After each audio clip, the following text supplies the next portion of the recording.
எங்கள் வாழ்வும் எங்கள் வளமும் மங்காத தமிழ் என்ற சங்கே முழங்கு. வணக்கம், நான் லக்ஷ்மி நரசிம்மன். இது ஸ்ரீ சத்யசாய் கோட் ஃபார்ம்ஸ். போன வீடியோவில் நான் சொல்லியிருந்த மாதிரி குட்டிகள் வாங்குறதுங்கிறது வியாபாரிகள்கிட்ட வாங்கலாம். அந்த வியாபாரிகள் கீதாரிகள்கிட்டருந்து உங்களுக்கு நேரடியாக வாங்கி கொடுக்குற வியாபாரிகள்கிட்டருந்து வரும்போது ரிஸ்க் கம்மியாக இருக்கும். அதை நீங்கள் அடர் தீவனத்துக்கு பழக்கிறது மட்டும்தான் உங்களோட வேலையாக இருக்கும்.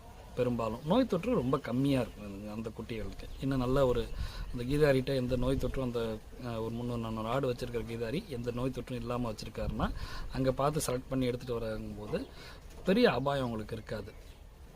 நீங்கள் அந்த ஆட்டை அடர் தீவனத்துக்கு பழக்கிறது மட்டும்தான் உங்களுக்கு கொஞ்சம் சின்ன ஒரு வேலையாக இருக்கும். என்னென்னா அது மேய்ச்சல்லே வளர்ந்துருக்கும். அடர் தீவனத்துக்கு நீங்கள் பழக்குவீங்க. இது ரெண்டாவது முறை நம்ம சந்தையில் போய் எடுக்கும்போது அங்கே ஏகப்பட்ட ஆடுகள், உடல் நலம் சரியில்லாத ஆடுகள், ஏகப்பட்ட ஆடுகள் வர்றதுனால நோய் தொற்று அபாயங்கிறது எக்ஸ்ட்ரா ரிஸ்க். அதில் நமக்கு நாங்கள் சந்தையில் போய் இப்போ ஆடுகள் ரீசெண்டாக எடுத்துகிட்டு வந்தோம். நாங்கள் என்னெல்லாம் பண்ணோம், எங்கள் பண்ணைகளை என்னென்ன வழிமுறைகள் ஃபாலோ பண்ணுறோங்கிறத ரொம்ப சிம்பிள், ஒரு 4-5 ஸ்டெப்ஸ் தான் ஃபாலோ பண்ணுவோம். அதை என்னங்கிறத நான் இந்த வீடியோவில் சொல்லிடுறேன். இது நம்ம சந்தையில் வாங்கின குட்டிகள். இது நம்ம இடத்துக்கு வரத்துக்கு, நம்ம பண்ணைக்கு வரத்துக்கு நைட்டு 10 மணி ஆகிடுச்சு. இருந்தாலும் நம்ம லேபர்ஸ் அந்த நேரத்துலையும் என்னெல்லாம் ப்ரொசீஜர் ஃபாலோ பண்ணுவோமோ அதை கரெக்டாக பண்ணிட்டாங்க. வந்த உடனே தண்ணியில் வெல்லமும் கொஞ்சம் குளுக்கோஸும் போட்டு அதுக்கு தண்ணி குடிக்க வச்சிட்டோம். ரெஃப்ரெஷ் ஆகிக்கும் நல்லாவே, ஒரு லாங் ஜேர்னிக்கு அப்புறம் வந்ததுனால. அடுத்தது குளிப்பாட்டுறதுக்கு 2 அன்னக்கூடையில், ஒரு அன்னக்கூடையில் பார்த்திங்கன்னா டெல்டா மெத்திரின் 1.25% அந்த சொல்யூஷன் போட்டு அதை நல்லா வச்சுருக்குறோம். அது உடம்புல இருக்க உண்ணியும் எடுத்துரும், அழுக்கையும் நல்லாவே க்ளீன் பண்ணிடுதுங்கிறதுனால அதை போட்டிருக்கோம். அடுத்தது மஞ்சள் கிருமி நாசினி.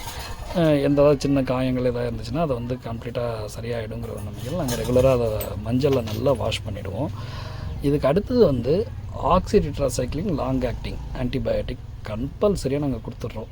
ரொம்ப பேர் இல்லைன்னா கொடுக்கக்கூடாது, எதுவும் ப்ராப்ளம் இல்லைன்னா கொடுக்கக்கூடாதுனாங்க. பட் நாங்கள் உயிரிழப்புகள் அது கொடுக்குறனால எங்களுக்கு அட்வான்டேஜாக இருக்கிற மாதிரி ஒரு ஃபீல். அதனால் நாங்கள் கொடுத்துட்ருக்கோம்.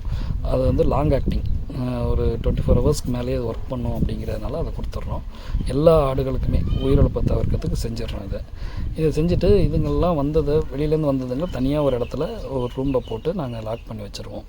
ஒரு 3-4 நாளைக்கு அது சாப்பாடு பழக்கிறதுக்கு நம்ம என்ன அடர் தீவனம் நம்ம பண்ணைகளில் கிடா குட்டிகளுக்கு நம்ம கொடுக்குறோமோ அதை அந்த குட்டிகளுக்கு ரெகுலராக ஃபீட் பண்ண ஆரம்பிக்கிறோம். கொஞ்சம் கொஞ்சமாக அதோட பாடி வெயிட்டுக்கு 4%ங்கிறத கொஞ்சம் கொஞ்சமாக ஆட் பண்ணுறோம்.